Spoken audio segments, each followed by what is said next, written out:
La filosofía es algo así como la matemática de las palabras. Filosofar no es ni tan ajeno ni tan difícil. Y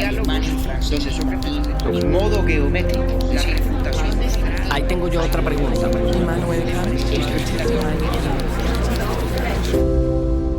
Urbi et Orbi a la ciudad y al mundo. Buenos días, buenas tardes, buenas noches. Quienes saben de Hegel admiten que leerlo es un desafío. Nosotros vamos a tomárnoslo con calma, paso a paso. En este primer episodio nos acercamos a una de sus ideas más conocidas, la tesis de que lo real es racional y lo racional es real. A partir de ahí, el camino queda abierto para todo lo que vendrá. Bienvenidos a nuestro episodio número 91. Hegel, lo real es racional y lo racional es real.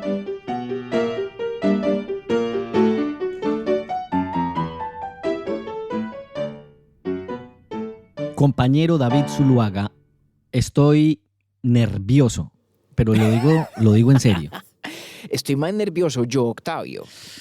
Hombre, entiendo su nerviosismo y yo sé que usted entiende el mío, porque Sí. usted tiene muy buen entrenamiento y cuando uno entrena tanto se da cuenta de lo que se está enfrentando. Pero yo estoy entrando a ciegas, a una vaina que sé que es complicada y densa, pero vamos por partes. Vamos por partes. Sí, vamos Vamos a hacer volverlo- primero una izada de bandera siguiendo siguiendo los cánones del amor, así como la A vez ver, a pasada, ver. aunque hubo una ruptura en esa historia, en esta ha habido unión de una pareja de esposos en Santa Rosa, California, no Santa Rosa de Cabal, sino Santa Rosa, California, de Juan M. Velasco y su esposo Leonardo González. Esta historia es muy bonita porque Leonardo fue el que lo indujo a Urbi et Orbi, pero después Juan Manuel o Juan Martín, no sé, es Juan M., es quien tomó la iniciativa y ahora es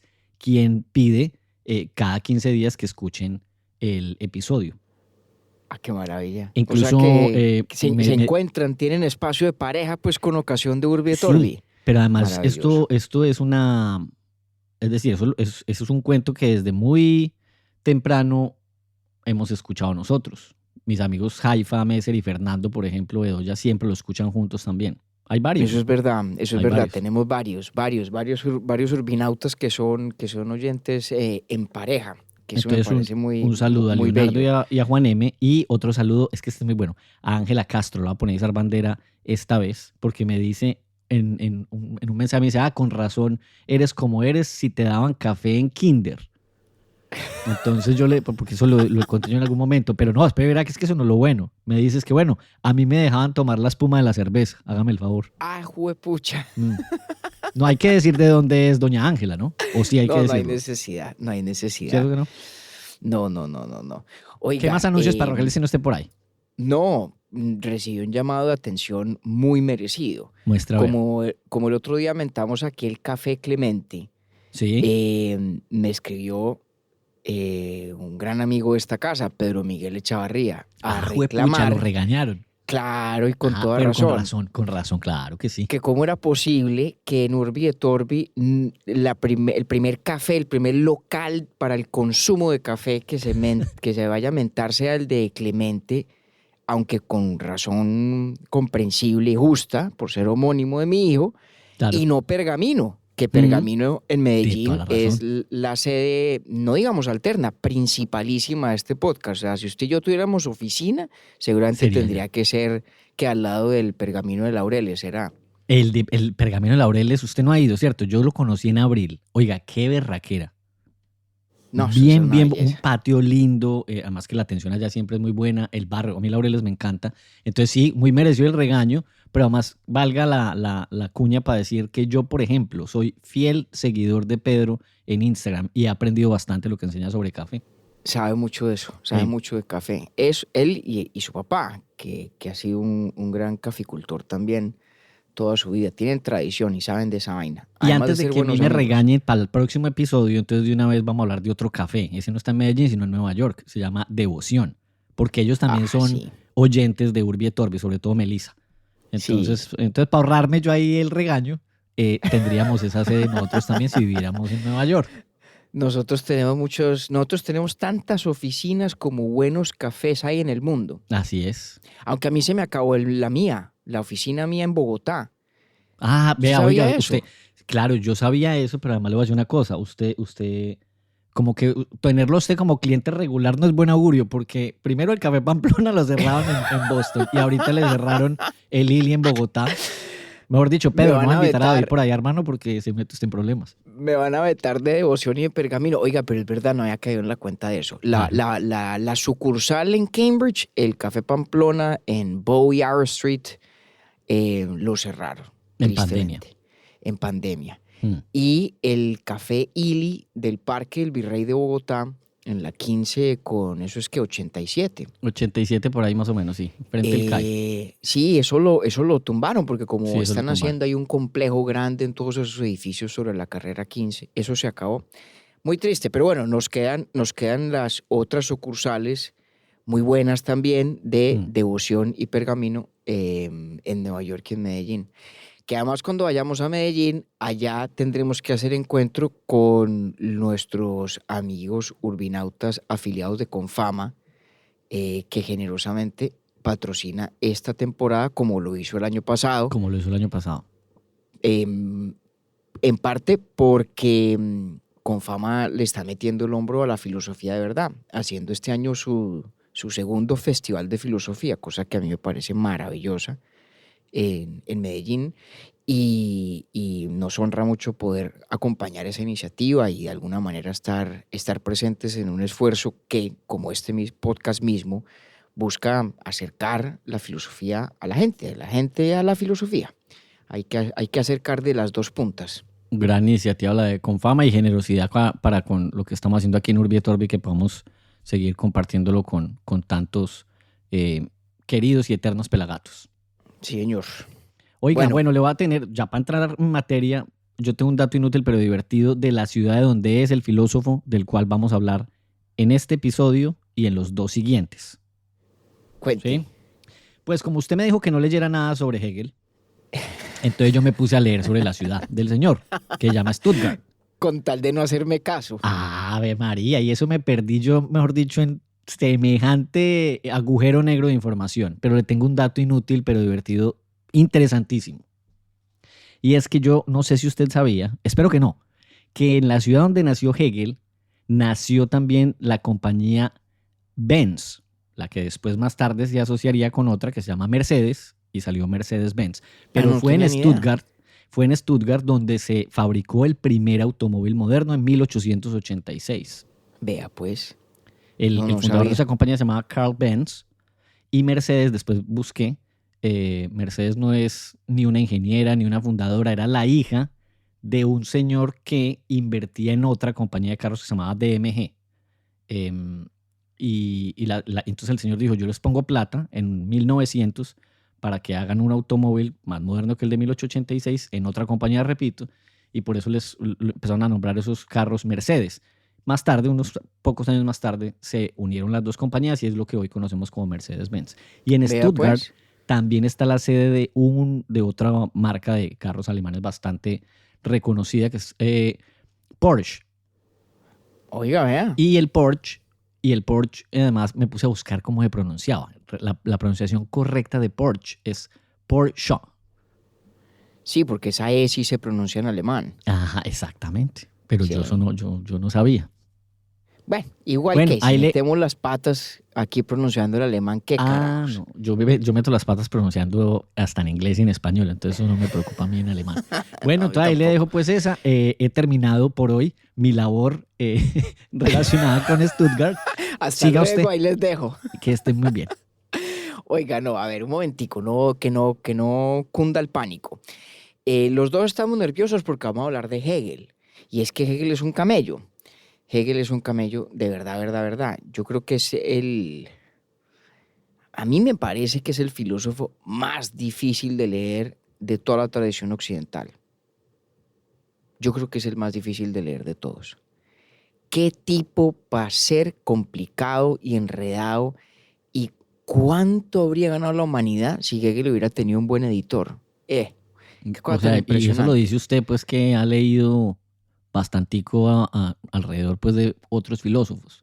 No Es solo decir, eso. y digamos Yo- por eso fue que usted me dijo, mejor no lea porque se va a enredar. Claro.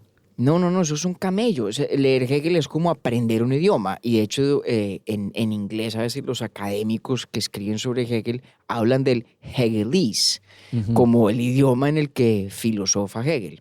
Imagine usted. Eso yo creo que ya he echado el cuento en otras oportunidades. Es relativamente común, sobre todo en la tradición alemana de la filosofía.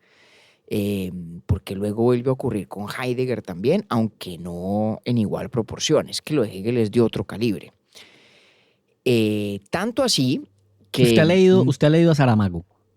Sí, sí, Sería claro. como leer a Saramago, pero en No, filosofía no, todo no. subordinado, ¿o qué? No en lo absoluto, porque a mí Saramago no me parece difícil de leer en ese... Pero es bien es sinuoso. subordinado. O sea, lo que quiero decir es, claro, yo puedo leer a Saramago y entenderlo, pero primero porque es español y segundo porque es literatura, pero es una estructura así de... Tal cual, No, perdón no, lo la que- repetición, pero así de subordinada que uno se va perdiendo como en la idea, ¿o qué? En parte, digamos, parte del problema son esos párrafos alemanes de 5 páginas, ¿sí? Ish. Con infinidades de cláusulas que lo hacen a uno sentir, no está mala la comparación, como en una novela de Saramago sin puntuación. Ujú. Pero el verdadero problema es del léxico. Ok. Los neologismos de Hegel, para lo cual además el alemán se presta muy bien, porque es una lengua muy flexible. En fin, el punto es, leer a Hegel es un camello, es Sí. durísimo. Yo he leído mucho Hegel y no importa cuánto Hegel leo, el siguiente sigue pareciéndome difícil. ¿Verdad? No todas sus obras son igualmente difíciles. Hay unas más asimilables o más directamente asimilables que otras. Ujú. Y de pronto con eso aprovechamos y damos una idea de cuál es el corpus de la obra de Hegel y quién es el personaje en este gran arco de historia de la filosofía que hemos estado haciendo ya hace varias temporadas para motivar el interés en no solamente hacer uno, sino dedicarle 3 capítulos a un pensador cuyos textos yo nunca le recomiendo a nadie. No porque Sí. no sean buenos, son muy buenos, sino porque son tormentosos. Es un camello de leer, de verdad que es muy duro. Y tiene que uno tener cierto coraje, mucha paciencia y estar dispuesto a invertir el tiempo para acompañarse además de literatura secundaria para que valga la pena la recomendación. ¿Sabe? La única persona que yo sé que sin ser filósofo me ha cogido la caña a mí sobre cómo abordar a Hegel es a uno de nuestros más excelsos oyentes, Luis Alfonso Hoyos, Ujú. que se leyó, si la memoria no me falla, La fenomenología del espíritu Mm. y la introducción al pensamiento de Hegel de Kojev y el mamotreto sobre Hegel de Charles Taylor, que es espectacular, ese sí muy lúcido y muy fácil de comprender, fácil entre comillas. Se leyó los 3 y usted le puede preguntar cómo le fue, creo que bien, pero Sí. Le voy a aún preguntar. reconociendo que caramba, leer a este man es una empresa, es un proyecto. Entonces, nada, vamos a ver si logramos en este primer capítulo, Octi, explicar por qué es interesante, por qué es importante, por qué tanta gente acomete esa empresa de leerlo y de tratar de entenderlo y ver si de pronto con eso algún otro corajudo se suma a lo que hizo Luis Alfonso y a lo que hice yo hace algunos años y pues hemos hecho muchos, naturalmente, pero no tantos, ciertamente Yo creo no que tengo que comparado con decirles otros pensadores. que si saben contar, no cuenten conmigo. Pero espere a ver, estamos apenas empezando, hombre, vamos a ver. No, porque mi esperanza está puesta en usted, querido compañero. ¿En qué sentido? Pues que con estos 3 episodios yo tenga un paneo más que general respecto al Señor y que me pueda dedicar a otros menesteres en Queda la listo vida pa' pintura. futura cercana. Queda listo. Bueno, muy bien. Entonces entremos en materia. A ver, Hegel es la cúspide del idealismo alemán, podríamos decir. No es injusto plantearlo en esos términos. Hablamos un poquito en el episodio anterior de la figura de Fichte ¿cierto? Como heredero del pensamiento de Kant Sí. y de esa preocupación que tiene Fichte y que es común a todos los idealistas alemanes, de reivindicar la gran verdad que encontró Kant de cara a la amenaza de quienes lo leían como una versión más del idealismo de Berkeley, de ese escepticismo o subjetivismo que reduce todo lo existente pues a la mente de uno, a lo que uno se imagina o lo que uno piensa. Para no presumir de que ninguno de nuestros oyentes recuerde exactamente lo que dijimos en el capítulo anterior sobre Fichte, reduzcamos esa discusión a esto. La gran verdad en Kant es que el mundo que usted y yo nos encontramos, que nos encontramos todos en nuestra experiencia, ¿sí? Es un mundo que no se nos presenta tal y como es en sí mismo, sino que viene de una forma u otra estructurado desde el aparato cognitivo humano. Nosotros algo le aportamos al mundo que percibimos y sobre el cual pensamos, meditamos, hacemos estudios científicos, desarrollamos teorías, etc. Ese mundo es en alguna medida hechura nuestra. Repito, no en un sentido vulgarmente subjetivista. Ay, Octavio tiene su mundo, David tiene el suyo, María Cristina... No es eso. Acuérdese de que Kant lo que quería en el fondo era reivindicar la ciencia moderna. Es decir, crear un sustento objetivo compartido entre todos los sujetos para las leyes universales de la ciencia. Y lo hace diciendo, mire, el mundo del que habla la ciencia, el mundo, en parte está constituido por ciertas categorías de la mente humana. Y eso no está mal, y eso no anula la objetividad de la ciencia, simplemente implica que las ciencias hablan del mundo como apariencia, no de las cosas en sí mismas por allá, al margen de que cualquier ser humano las perciba o se encuentre con ellas.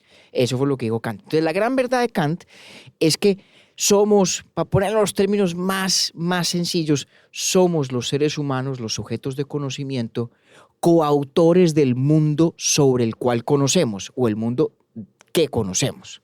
¿Bien? Bien. ¿Hasta ahí bien? Sí. El miedo de esa tesis para los herederos de Kant era el peligro de que terminara entonces ese mundo del que conocemos reducido a mi mundo, que era la idea de Berkeley, del idealismo de Berkeley. Idealismo en el sentido de negar que exista cosa externa a mis ideas. Entonces, como quien dice, si Kant nos pone como coautores del mundo, ¿por qué no decir que somos autores completos del mundo y por lo tanto anular la existencia independiente del mundo y reducirlo a las ideas en nuestras propias mentes, en la suya, en la mía, etc.? Que es lo que hace Berkeley. Eso es lo que los idealistas alemanes quieren rechazar. Entonces, el problema para ellos todos, para Fichte, para Schelling, para Hegel, es ateniéndose a la gran verdad que encontró Kant. La mente del sujeto cognosciente es coautora del objeto conocido. Entonces, la mente humana es coautora del mundo que conoce. Salvando esa verdad, lograr evitar cualquier riesgo de que pueda terminar uno en el camino del idealismo de Berkeley, que niega que exista fuera de nuestras mentes un mundo con una entidad o con una existencia autónoma o independiente. ¿Hasta ahí bien? Sí, porque Perfecto. estoy como recogiendo lo que hablamos en Kant. Es correcto. Hasta ahí va la cosa. Bueno, muy bien. Hegel hace parte de la tradición del idealismo alemán que está empecinada en resolver ese problema. Fichte tiene una solución, Schelling tiene otra un poquito distinta. Bueno, y no nos vamos a ocupar mucho del diálogo entre los diferentes filósofos del idealismo alemán, sino de la tesis o la propuesta de Hegel. Entonces, Hegel, si así lo vamos ubicando en el arco del diálogo filosófico, ubiquémoslo entonces en el arco de la historia. Estamos hablando de finales del siglo XVIII, principios del XIX. Hegel nació en 1770 y murió en 1831. Cuando Hegel era niño, Kant todavía estaba escribiendo cosas. Ujú. O sea, Hegel llega a la universidad a recibir clase con Fichte, ¿sí? Se hace amigo de Hölderlin, se hace muy amigo de Schelling. Luego tienen un rompimiento filosófico y afectivo también. Pero toda esta gente está ocurriendo en el mismo momento histórico. Kant ocurrió ayer, ¿ya? De hecho, Hegel hereda en un momento dado las cátedras que han tenido figuras como el propio Fichte o como Reinhold, de quien hablamos en el capítulo anterior también. Es decir, esta gente está toda respirando el mismo aire, yendo a los mismos cafés, conversando de las mismas cosas, leyéndose unos a otros. De hecho, el primer libro que escribe Hegel es una comparación entre los sistemas de Fichte y Schelling. Están en un diálogo permanente entre todos ellos. Y Hegel, por lo tanto, se vuelve una figura muy importante en la construcción de toda una tradición de hacer filosofía, que a veces se la llama hoy la tradición continental, pero que nos va a llevar a figuras como Marx, eventualmente al existencialismo de figuras también como Sartre, y sigue teniendo una repercusión y un impacto muy, muy importante en la tradición filosófica, como digo, continental especialmente. Eso se refiere a la Europa continental, en Francia, en Alemania, etc. Después podemos hablar como de la cola larga de la herencia de Hegel. Pero es una figura muy, muy importante, de máxima influencia. Yo creo, esto es una opinión mía, que de no haber sido por Marx, seguramente no habría tenido el impacto que sigue teniendo. Porque es que de verdad Hegel es tan difícil de leer, tan críptico, que es que tiene que haber mucho que lo empuje para que influya tanto. O sea que durante su vida y después de ella no tuvo tanta luz como la que le trajo Marx. No, sí la tuvo. Pero yo dudo de que hubiera sido tan continuada, tan extendida en el tiempo, de no haber sido por el renovado impulso que le dio Marx. Hegel sí fue muy influyente en su época, muchísimo, muchísimo. Es más, acuérdese que Schopenhauer vivía de pelea con Hegel porque nadie iba a las clases de Schopenhauer por ir a ver las de Hegel. Usted me contó eso, sí. Nietzsche tuvo pocos comentarios sobre Hegel y en su mayoría eran desobligantes. ¿Qué decía? Que Hegel se había inventado un aparato de metafísica que era, digamos, un poco de carreta, en el que se enredó la cultura académica alemana y que contribuyó a su decadencia. Nietzsche viene mucho después de Hegel, naturalmente. Sí. Pero para Nietzsche, Hegel es uno de los factores que contribuye a la decadencia intelectual alemana. No, la suya no es una valoración, digamos, generosa de Hegel. Ya. Pero Hegel sí fue muy importante en su momento, quiero decir. No es que Hegel se haya vuelto importante con Marx, siempre lo fue. Pero esto es una posición muy personal, yo no creo que hubiera perpetuado su importancia hasta el presente, como lo ha logrado o como ha sido el caso, de no ser por el impulso que le dio Marx. Marx volvió a Hegel un punto de referencia, indispensable para entender el marxismo, cuya importancia social y política pues significó a lo largo del siglo XX que a Hegel había que leerlo y en Hegel había que entrar en diálogo con Hegel. En fin, todo esto para decirle que es un tipo importantísimo, muy importante. Y que escribió un jurgo de cosas que, como le digo, son, aunque en distinto grado, difíciles de leer. No sé, este capítulo ya empieza a sonar como si fuera una advertencia para no leer Hegel. No quiero que esa sea la conclusión, pero sí es para poner de presente la dificultad de tratar de abarcarlo. Le doy una idea muy, muy esquemática, Octi, de la obra de Hegel. Y ya luego con eso le voy a proponer a usted 2 o 3 ideas que en mi concepto son una forma útil de hacerse uno a la idea general de su sistema filosófico. Vamos para eso. Las obras claves aquí, ¿cierto? La fenomenología del espíritu, de 1807. La fenomenología del espíritu es una mezcla entre epistemología y, yo diría incluso, filosofía de la mente. Es la teoría de Hegel de qué significa ser un sujeto cognosciente, qué significa ser un sujeto que conoce el mundo, sobre todo la primera parte. Hay una segunda parte de la fenomenología del espíritu que parece ser una especie de historia filosófica de la humanidad. Luego, más tarde, hablamos un poquito de eso, que es importante. Pero ahí está, la fenomenología del espíritu. Yo creo, sin duda alguna, que es el más influyente de todos sus textos.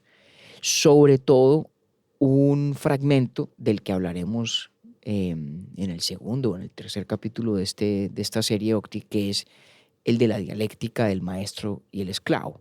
Ujú. Es famosísimo y de gran influencia en la historia del pensamiento político, obviamente de gran incidencia en Marx.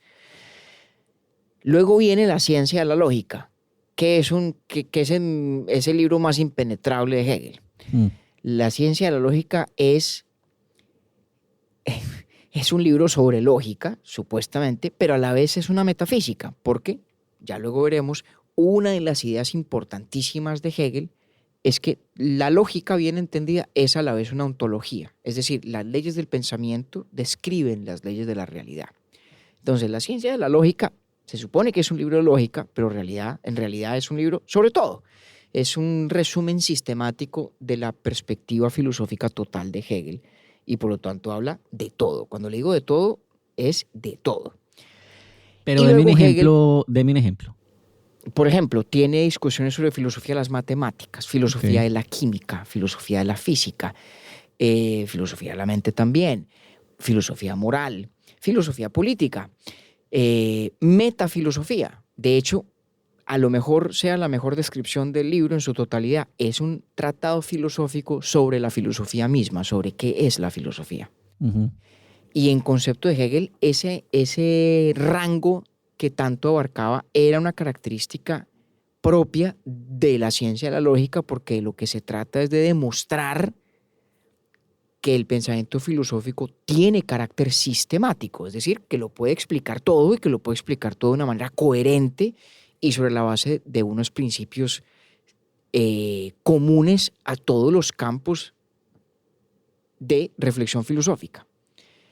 Entonces, la complejidad misma del libro, su estructura, es un reflejo de la tesis del libro. Que es muy interesante.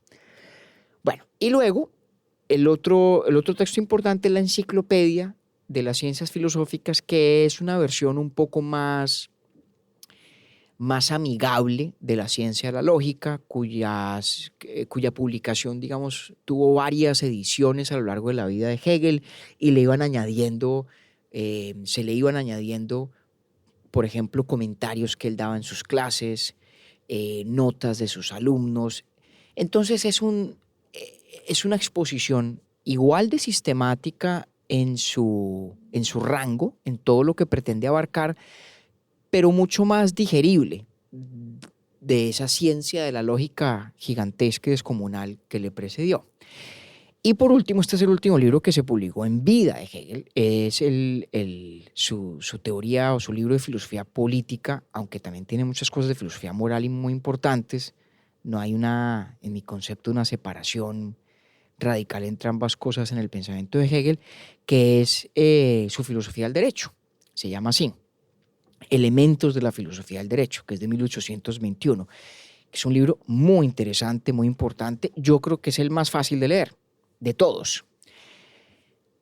Eso le da a Octi una idea de la obra de Hegel que se publicó en vida. Pero es que ya después empezaron a aparecer los apuntes de las clases que daba y se publicaron varios volúmenes de sus clases sobre historia de la filosofía, historia de la religión, historia de la estética. Luego, la obra total de Hegel, incluyendo esas publicaciones póstumas, es muy grande, es voluminosa. Y es apasionante. Yo obviamente no estaría haciendo esta serie con usted si no me pareciera interesantísimo. Pero, por lo que usted espero esté viendo, Octi, es muy difícil saber por dónde arranca uno con Hegel, porque habló de todo, ¿cierto? Ujú. Y yo le voy a proponer que empecemos por unas ideas muy, muy básicas, muy elementales, pero que a mí me parecen, como decía hace un rato, potentes y capaces de explicar su postura en una gran cantidad de temas, en un rango muy amplio de temas en la filosofía. Tíreme la primera. Entonces le voy a soltar la primera. La primera es esta idea de que la lógica es una ontología. Y yo la puedo resumir con una frase que es del propio Hegel. Todo lo real es racional y todo lo racional es real. Es una frase que aparece en la filosofía del derecho, una frase muy malinterpretada, muy frecuentemente malinterpretada, pero muy importante, muy importante. Todo lo real es racional y todo lo racional es real. Es correcto. Ok. Es correcto. ¿Qué quiso decir el amigo ahí con eso? Entonces, eso quiere decir dos cosas importantes. La primera es que Hegel cree que el mundo tiene un carácter inteligible. Ok. En eso está en diálogo con toda la tradición racionalista. Ujú. No en vano uno de sus pensadores favoritos es Spinoza. Para Hegel, la realidad del mundo tiene un carácter racional, tiene un carácter inteligible. Además, porque eso es la lección que nos deja Kant. Acuérdese, nosotros como sujetos de conocimiento somos coautores de la realidad. Sí. Pero nosotros somos sujetos racionales. Luego, la realidad que en parte constituimos nosotros, pues tiene que tener en común con nosotros también ese carácter de racionalidad. Entonces, lo real es racional. Y lo racional es real también, porque lo que es racional se manifiesta en el plano de la existencia. Lo que es racional existe en virtud de ser racional. Entonces, me parece a mí que el punto de partida con Hegel es un reconocimiento de esa identidad entre lo racional y lo existente. Y por eso cuando Hegel se sienta a examinar las leyes del pensamiento, las leyes de la lógica, puede muy cómodamente decir que esas leyes del pensamiento, que esas leyes de la lógica, a su vez reflejan la estructura del mundo como es, de las cosas, ¿ya? Por eso la lógica para Hegel es una ontología, es una teoría de lo que existe, de los entes, ¿correcto? Sí. Cuando la realidad es racional y cuando lo racional es real, una teoría sobre lo racional es a la vez una teoría sobre lo real. Sencillo. Entonces, una lógica es a la vez una ontología. ¿Bien? Sí, pero yo quiero Listo. preguntar una cosa. Por favor. ¿Eso en qué se diferencia de lo que ya había dicho Spinoza y Kant? Bueno, muy buena pregunta. Entonces muy bien. Vamos entonces por partes. Se diferencia de lo que decía Kant porque una de las cosas que Hegel quiere hacer es superar el dualismo kantiano entre las apariencias y las cosas en sí mismas. Entonces, cuando Hegel dice que lo real es racional, Sí. no está hablando de que las apariencias en el sentido kantiano son racionales. Está hablando de que la realidad es racional. Punto. En realidad hay una. Quiere ir más allá de donde iba Kant. Porque Kant a las cosas en sí mismas no les atribuía racionalidad, no les atribuía carácter inteligible. Espere que es que esto está bueno, porque entonces aquí me enredé más y me gusta. Porque, o sea, ¿qué si no realidad son las apariencias en Kant? Muy bien, las apariencias en Kant son realidad. Muy buena Ajá. pregunta. Pero no son la realidad, en el sentido de ser la única realidad. O Para mejor, Hegel, en cambio, es la realidad. hay una nomás. Para Hegel no hay esa duplicidad. Hegel lo que dice es lo siguiente. Dice, mire, si la realidad que está allá afuera efectivamente tiene una estructura racional, no hay necesidad de postular las apariencias como una especie de paso intermedio o de existencia intermedia que nos ponga a nosotros como sujetos en contacto con lo que está por fuera de nosotros. Si yo soy un sujeto racional y el mundo con el que me encuentro tiene una estructura racional, pues en mi encuentro con ese mundo me veo a mí, es una suerte de espejo.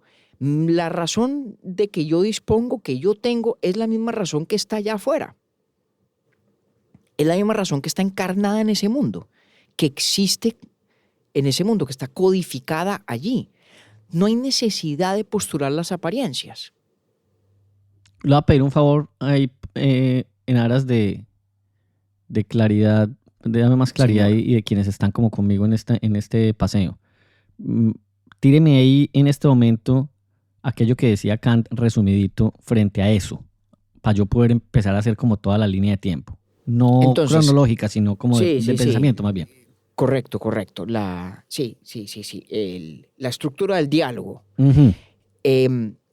Kant dice, mire, las cosas, que sean las cosas independientemente del encuentro cognoscitivo con nosotros, es decir, independientemente de que yo las conozca, ni idea, eso nadie sabe. No tenemos cómo saberlo. Yo solamente puedo saber de las cosas que conozco, de las cosas que se me presentan, que se me revelan, que aparecen ante mí. Y esas cosas, para poder aparecer, tienen que venir codificadas de tal suerte que sean susceptibles de decodificación en la mente del sujeto. Es decir, tienen que aparecer en estructura espaciotemporal, con relaciones de causalidad, etcétera, etcétera, las categorías kantianas. Las apariencias o el mundo de las apariencias es el mundo que se nos presenta de conformidad con esas categorías. Es el mundo que podemos conocer. Ok. Pero que sean las cosas en sí mismas, que sea el mundo en sí mismo, en absoluta y radical abstracción de cualquier momento del conocimiento en el que nos encontramos nosotros los sujetos con ese mundo, no, eso no tenemos ni idea. Y Hegel lo que dice es, venga, pero entonces, ¿para qué postular o las apariencias como una etapa intermedia, digámoslo así, o las cosas en sí mismas, como si estuvieran por allá detrás? ¿Para qué? Hay una sola realidad, que es la realidad con la que nos encontramos. Es lo único que nos interesa. Lo Además, demás lo es que metafísicamente prácticamente superfluo. será simplificarlo bastante. Si yo concluyo que lo que está diciendo Hegel es, no, querido amigo, el mundo es. No o sea, ahórrese todo lo que hay previo y todo el desarrollo discursivo que usted está dando en las apariencias, porque el mundo es, y lo que es racional. Sí, ahora, eso tiene que tener un argumento, porque si no es una mera estipulación, ¿cierto? Sí. Pero sí, en aras de irse uno ubicando en las ideas de Hegel, me parece válida esa manera de resumir la estipulación. Luego Vale. tendremos que hablar, bueno, ¿cuál es el argumento? Sobre la base Claro. de qué puede Hegel estar tan convencido de que la realidad tiene estructura racional. Sí. Pero concedámosle por lo pronto que efectivamente la tiene. Lo real es racional, lo racional es real. Y por lo tanto, la lógica es una ontología. Por lo tanto, examinar las leyes de la razón, entender cómo opera la razón, es a la vez entender cómo operan las cosas que existen en el mundo o qué estructura tienen. Si la realidad tiene estructura racional, las leyes de la razón son a la vez, en algún sentido, las leyes de la realidad. ¿Vale? Ahora, esa tesis, pues si uno se detiene a mirarla, tiene al menos el siguiente elemento contraintuitivo, Octi.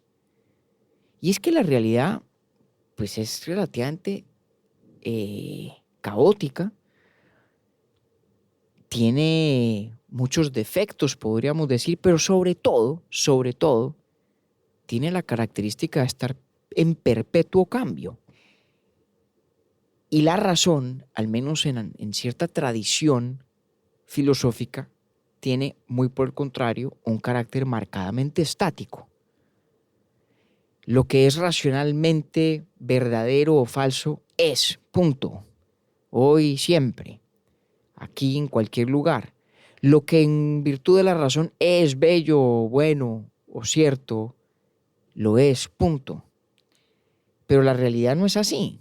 La realidad es de constante devenir, de cambio perpetuo, ¿cierto? Sí. Y ahí hay una tensión, ahí hay al menos una tensión, ¿cierto?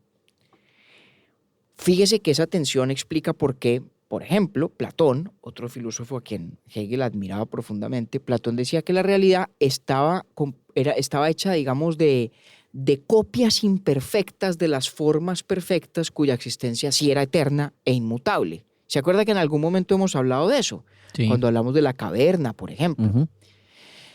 Que en el mundo platónico existen estas formas inmutables, perfectas, racionales, aprehensibles por vía de la razón, y en cambio este mundo nuestro, que es un mundo de cambio, de devenir, es un mundo de copias imperfectas de esas formas. Y Hegel tiene ahí un reto, tiene ahí un problema. ¿Cómo reconcilia él el caos de la realidad, su constante devenir, sus imperfecciones, la perversidad que hay en el mundo, el desorden, lo que usted quiera, ¿sí? Pero todas las imperfecciones de la realidad real, ¿cómo las reconcilia con la idea de la razón? Y aquí Hegel hace dos cosas, y me parece que son las otras dos ideas fuerza importantes, Octi. La primera es proponer dos niveles de descripción de la realidad. Ok. Calma, sosegaos. Ok. Vale, Dos vale. niveles de descripción de la realidad. En esto, a veces las traducciones de Hegel en español tienen muchas variaciones y no sé cuál sea hoy en día en la academia la fórmula estándar. En inglés se suele utilizar la distinción entre actuality and existence. Ujú. Creo que a veces en español lo que se usa es realidad efectiva versus existencia, llamémoslo por ahora. Entonces vamos a ver, la idea es más o menos la siguiente, Octavio. Cuando hablamos de que la realidad es racional, es útil reconocer que en la realidad hay ciertas ideas o ciertos estándares a los que las cosas aspiran intrínsecamente en su propia naturaleza, en lo que son. Aunque en toda su concreta existencia pueden no siempre alcanzar esos estándares. Vamos a poner un ejemplo. Usted siembra una semilla de un árbol en un jardín. La semilla, por sus características naturales, biológicas, tiende a crecer y a desarrollarse y a convertirse en un árbol. Digamos que estamos hablando de una semilla de eucalipto, entonces un árbol especialmente alto y con... Bueno, en fin, vale.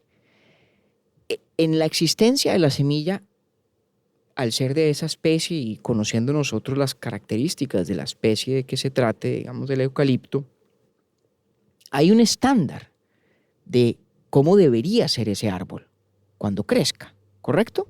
Sí. Que está ahí, no tiene nada de misterioso. Si esa semilla crece bien, si las condiciones todas son propicias, pues eventualmente usted va a tener un eucalipto grande, muy bello, que florece o que crece, ¿ya? Ujú.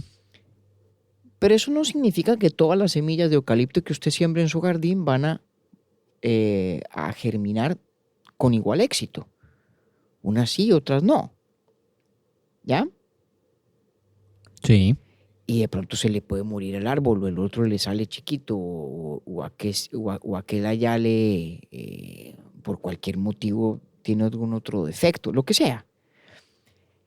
Fíjese que esa realidad en la que usted siembra varias semillas de eucalipto y unas llegan a término según lo que corresponde y esperaría usted de una semilla de esa especie y otras no, en ese mundo, usted con justicia, usted puede describir la situación de dos maneras o en dos niveles. Y es, la primera, pues unos árboles prosperan, otros fracasan. Y los que fracasaron pues salieron mal. Y en tanto que árboles de eucalipto pues son defectuosos o no tienen la belleza o el esplendor o la fuerza o el vigor que usted esperaba razonablemente. Pero en otro sentido, no deja de ser cierto que los eucaliptos tienen esas características en general, que los eucaliptos crecen para ser altos y tienen el olor exquisito que efectivamente tienen y son bellos de tal o cual manera, ¿sí? Si usted se abstrae un poquito del detalle de que unas semillas germinan bien y otras mal, ¿ya? Y que este árbol le salió muy bien y el de allá le salió muy mal, usted puede seguir describiendo la realidad al nivel de qué es lo típico o qué es lo común de los eucaliptos. Y en ese plano de la descripción, pues efectivamente lo que usted dice de la especie de eucalipto aplica, aunque no estrictamente de cada una de las semillas que usted planta y de los árboles que en particular germinan. ¿Bien? Entonces fíjese que a eso me refiero yo con los dos niveles de descripción de la realidad. Usted puede hacer un catálogo de cada uno de los arbolitos o usted puede hablar en general del eucalipto. Y esa distinción es importante porque cuando Hegel habla de la realidad efectiva o de la realidad que es racional, a lo que Hegel se refiere es a una realidad donde cada una de las semillas que usted siembra se desarrolla de conformidad con la idea de la semilla del eucalipto en general. ¿Ya? Eso es una realidad efectiva, esa es la realidad que es plenamente racional. Es una realidad donde todas las cosas del mundo logran ser lo que en su naturaleza es esperable que sean. La realidad que es plenamente racional no es la existencia cotidiana donde unas semillas de eucalipto prosperan y otras no. Porque pues hay unas que no. El mundo está lleno de imperfecciones. En el plano de la existencia, cuando usted hace la descripción a ese nivel, la realidad no es enteramente racional, como si no hubiera manera de mejorarla, como si no fuera susceptible de ningún desarrollo. Pero la realidad sí es racional cuando usted la describe en el plano de los tipos de cosas que en el mundo hay, cuando usted lo describe en el plano de los eucaliptos, de los seres humanos. En ese plano de descripción, la realidad tiene unos estándares intrínsecos, ¿cierto? Que en toda la concreción de las existencias individuales, pues se puede alcanzar o se puede no alcanzar. Perdón, lo interrumpo ahí. Es que ¿Me entiende más o menos la idea de los dos planos de descripción, de los dos niveles de descripción? sí, pero estoy enredado en una cosa. Y es que Señor. incluso sigamos usando el ejemplo del eucalipto. Sí. Incluso si no crece como se espera que crezca, eso también es real. O sea, eso es una posibilidad real también. Claro, eso es correcto, Entonces, eso es totalmente no se trata de correcto. convencionalizar un ideal de realidad, sino que todo hace parte pues, de la realidad. Es correcto. Por eso, digamos, espero, el cuidado de referirme a dos maneras de describir la realidad, no a dos niveles de realidad o a dos realidades, no. Es una sola, la realidad es una sola, pero la podemos describir en dos planos diferentes. En un plano es el catálogo de todas las existencias concretas, en otro plano es, digamos, el registro de los estándares inherentes a esas existencias concretas. ¿Cuáles son esos estándares? Estándares como, por ejemplo, el de la semilla de eucalipto en tanto que semilla de eucalipto, que es una manera de describir nuestra realidad que complementa, no sustituye, la de el catálogo de todas las existencias concretas de las innumerables semillas de eucalipto que en el mundo han sido, no todas las cuales han prosperado a la luz del estándar del tipo semilla de eucalipto, ¿ya? Cuando Hegel dice que la realidad es racional, esta es mi interpretación además, está refiriéndose fundamentalmente a ese plano descriptivo un poco más abstracto, un poco más elevado, no al catálogo de todas las existencias. Ahora, esta lectura tiene muchas ramificaciones importantes, Octi. Una de ellas es mi escepticismo de cara a los lectores de Hegel que lo ven como un precursor del totalitarismo. Si quieres, pues hablamos de eso, pero hay toda una familia de intérpretes de Hegel que, sobre todo a partir de esa frase, ¿no? Exagero un poco, pero no tanto, sustancialmente a partir de esa frase que lo racional es real y lo real es racional, creen que Hegel básicamente es un reaccionario metafísico, ¿no? Que todo lo que existe es exactamente tal y como debe ser y no es susceptible de ninguna mejora. Y fíjese que lo que yo estoy proponiéndole es una lectura un poco diferente, en la cual lo que es racional para Hegel es la realidad descrita a cierto nivel, no al nivel del catálogo de todas las existencias, donde claro que hay campo para cambio, para mejoría, para mejor cumplir los estándares que son inherentes a esas existencias, sino que en cambio lo que es racional es el otro plano descriptivo, o la realidad mejor descrita en este otro plano, que es el de los tipos de cosas que en el mundo hay, ¿ya? Espero que haya al menos un pelagato que se haya percatado de la estrechísima cercanía entre lo que yo estoy en este momento atribuyéndole a Hegel y las ideas de Aristóteles, de las que hemos hablado en otros momentos, particularmente cuando hicimos el capítulo de Aristóteles hace mucho tiempo y cuando hablamos de Judith Jarvis Thomson y su teoría aristotélica de la ética. Ahora me devuelvo a eso a Octi porque es muy importante. Pero entonces, arrancamos con lo real es racional, lo racional es real. Por lo tanto, hay una casi identidad entre la lógica y la ontología. Las leyes de la razón son a la vez las leyes de lo que existen. La lógica es una ontología. Y entonces le dije yo que hay dos ideas adicionales que ayudan a poner ese postulado en perspectiva. Una era esta, dos planos de descripción de la realidad. Lo actual y lo que existe, o la realidad efectiva y la existencia. Lo actual o realidad efectiva es ese plano un poquito más abstracto que especifica las normas, los estándares inherentes a las cosas que existen en el mundo. Y la existencia se refiere al catálogo de las cosas individuales del mundo. En el nivel del catálogo, pues, el mundo está lleno de imperfecciones. Y por eso, e insisto en esa distinción, porque el hecho de que la realidad sea racional para Hegel no significa que la realidad no sea susceptible de mejora o de cambio. Todo lo contrario, y aquí va la segunda idea de Octavio, todo lo contrario. Al uno separar esos dos niveles de descripción de la realidad, es clarísimo que en el nivel de la existencia todo el tiempo hay mutación, ¿no? El mundo real es todo menos estático, todo menos estático.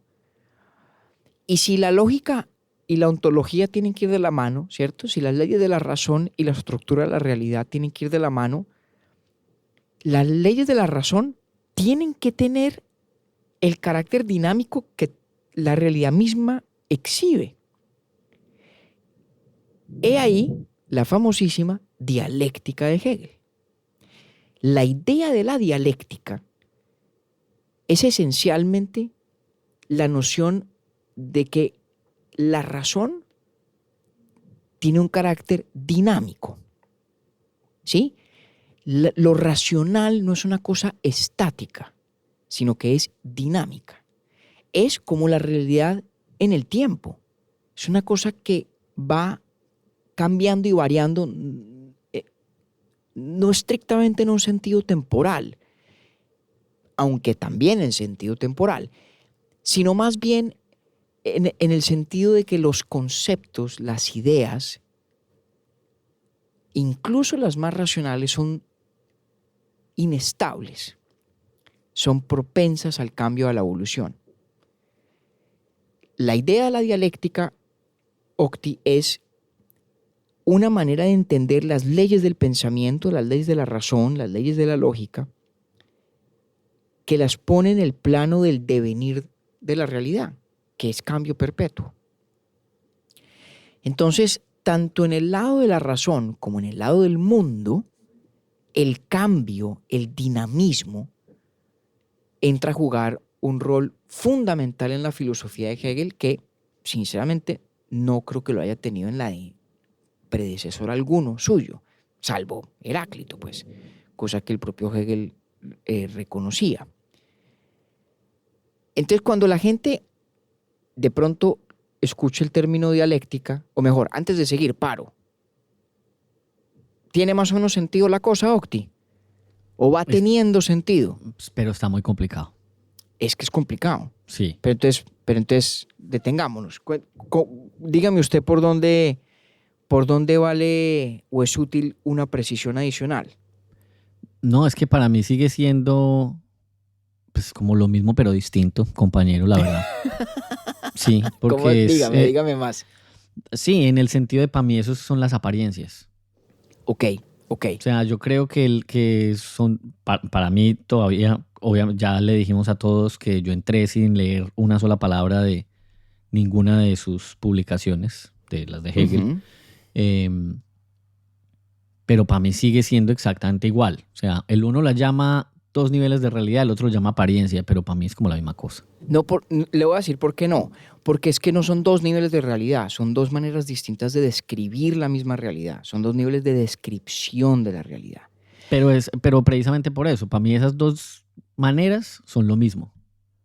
En el sentido que, volvamos al ejemplo del eucalipto, pues es lo que está describiendo unas apariencias en un estado distinto de la materia. Entonces, si creció muy bonito, eso es una apariencia. Si se murió chiquito, eso es otra apariencia. Entonces, no he podido yo entrar donde el man esté.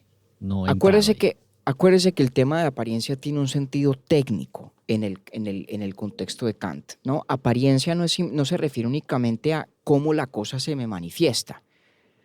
En ese sentido, todos están hablando de apariencias. ¿Sí? Sí. Lo importante del sentido técnico de Kant es que llamamos apariencia al árbol chiquito o al árbol grande bajo el entendido de que hay algo, una cosa en sí misma, que es una existencia que soporta esas apariencias, que está, digamos, detrás de las apariencias, pero cuya naturaleza nosotros no podemos acceder. Cuando Kant habla de apariencias, el contraste siempre es con las cosas en sí mismas, que son imposibles de conocer, que están fuera de nuestro alcance, que trascienden el universo de lo que nosotros podemos conocer. Pero fíjese que no hay tal en Hegel. En lo que yo le he estado describiendo, no hay en ningún momento de lo que hemos estado hablando, aparece la idea de que detrás del arbolito chiquito, del arbolito grande, de cualquier cosa, haya algo más. No, para nada. Desaparece la noción o la idea de que la realidad de la que estamos hablando surge del encuentro entre la cosa en sí misma y el sujeto de conocimiento, que es la historia que nos cuenta Kant. En la historia de Hegel no hay tal. ¿Qué es lo que hay? Pues los árboles, los grandes, los chiquitos, punto. Y en el hecho de que yo me encuentre con ellos, no hay necesidad de explicar cómo es posible que a mí se me puedan manifestar el árbol grande y el árbol chiquito. Es porque hay una cosa en sí misma detrás que al encontrarse conmigo como sujeto cognosciente se manifiesta o aparece en codificaciones espaciotemporales de causalidad. Nada, todo eso es el cuento de Kant. No hay tal cosa en el caso de Hegel, en lo absoluto. Entonces ¿sí? ahí me suscribo a Nietzsche y hoy soy fan de Nietzsche y amo a Nietzsche, porque este viejo, ya saben que complicó una cosa que es de verdad, lo que yo dije hace media hora, el mundo es. O sea, ¿para qué te vas a poner a enredar tanto la pita? Ahí sí Porque- estoy con don Federico. Pero entonces le voy a explicar por qué. Me parece muy válido el desafío. Le voy a explicar por qué. O por qué en opinión de Hegel es importante. Porque para Hegel sí hay un dilema. Y es, o acepto con Kant la idea de que el mundo es racional y lo puedo conocer racionalmente, pero el precio que pago es solamente puedo hablar de las apariencias y me toca aceptar un dualismo metafísico entre lo que aparece y lo que es en sí mismo, la opción de Kant, o me toca renunciar a las pretensiones de que el pensamiento y de que la razón puedan en efecto llegar al conocimiento cabal de la realidad. Y claro, como en todos los dilemas, unos cogen por un lado y los otros por el otro. Y Nietzsche temperamentalmente diría de inmediato, pues tomo el camino de, entre comillas, el escepticismo. Es decir, el camino de quien dice, pues sí, efectivamente, es que no se puede saber más de lo que uno sabe, la razón no tiene la capacidad de penetrar la realidad o el mundo que usted cree que tiene, ¿ya? Pero Hegel no coge ese camino. Hegel dice, no, mire, no puedo quedar atrapado en ese dilema. Para Hegel es muy importante encontrar una fórmula filosófica que le devuelva al mundo humano su carácter inteligible sin bifurcarlo, sin partirlo entre la apariencia del mundo en sí mismo. Y uno puede o no compartir ese ímpetu. Nietzsche no lo compartía en lo absoluto. En lo absoluto. Pero ese es el lugar de donde viene Hegel.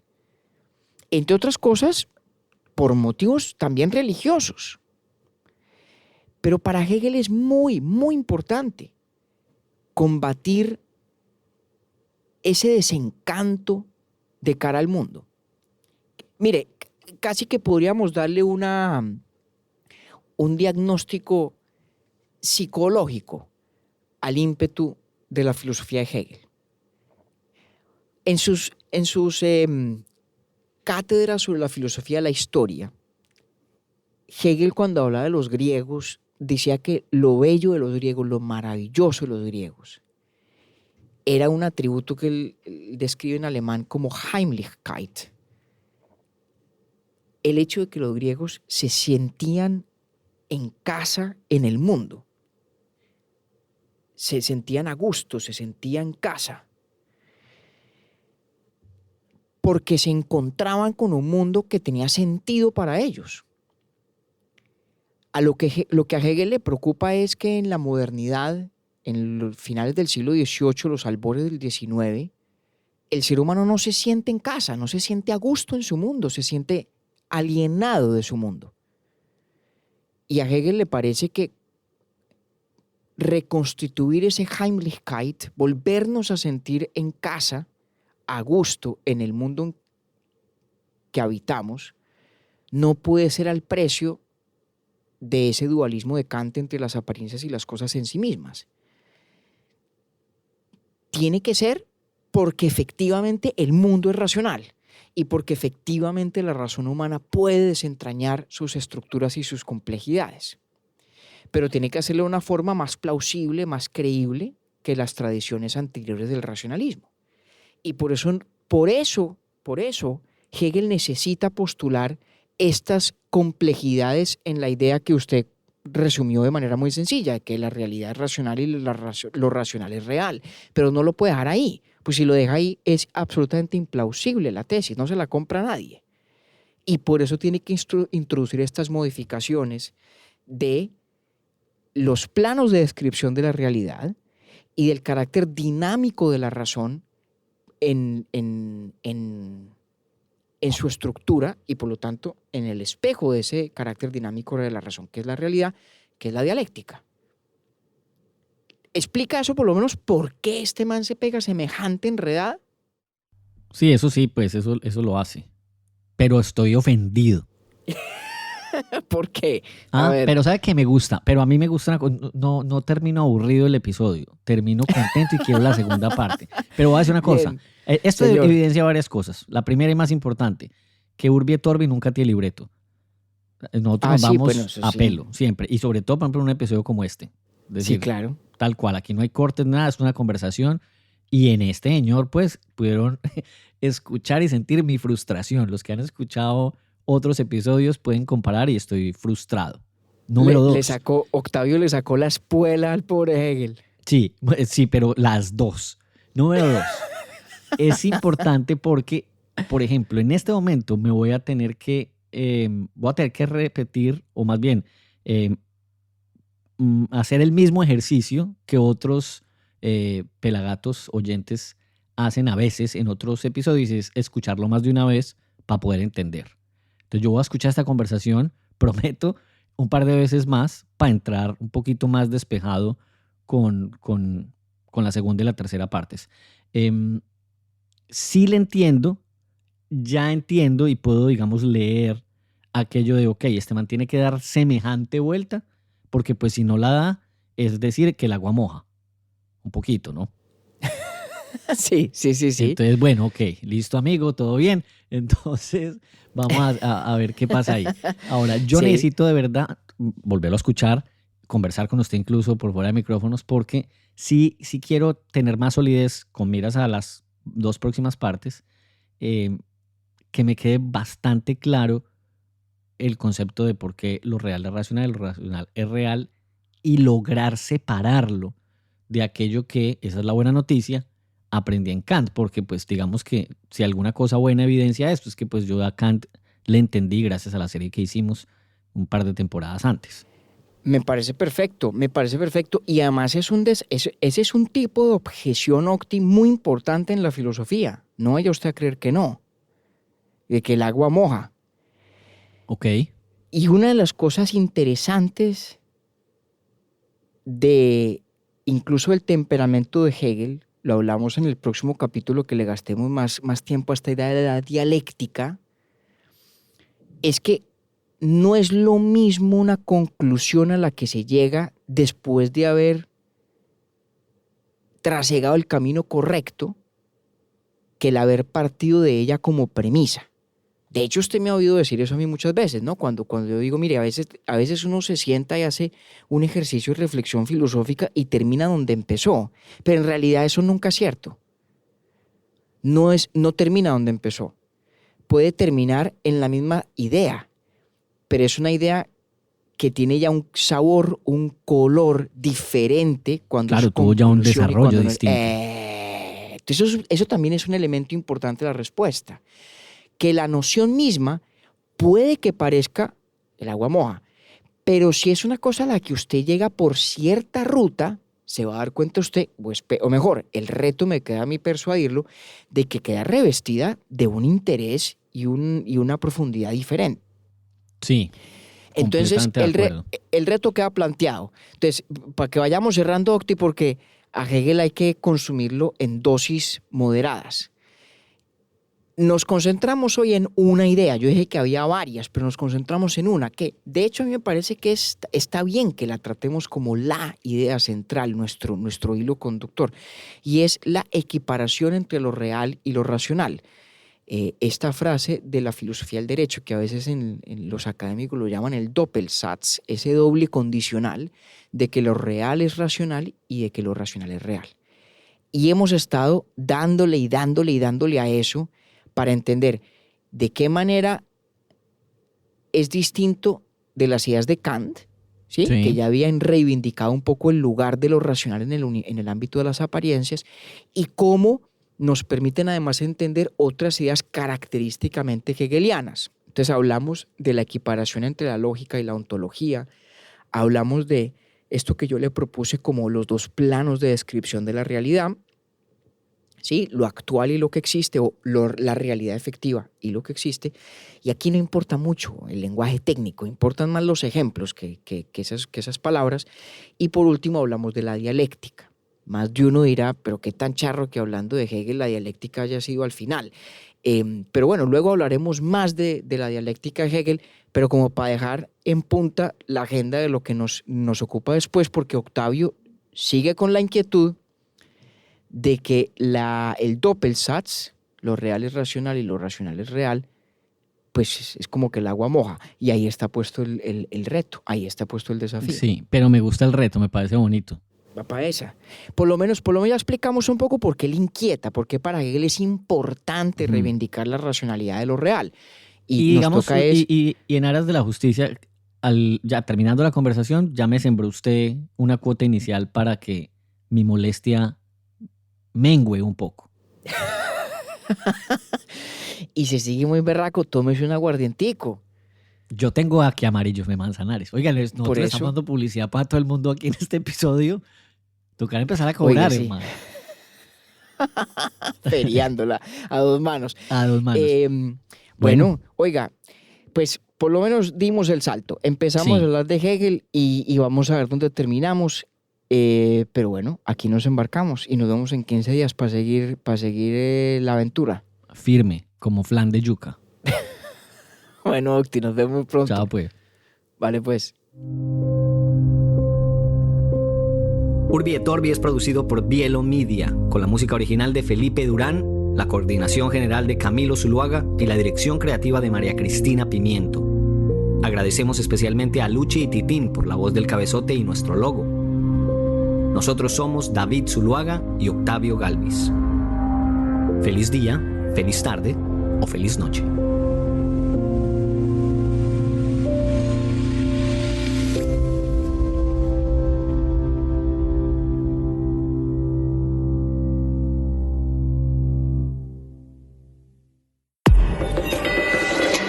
Bielo.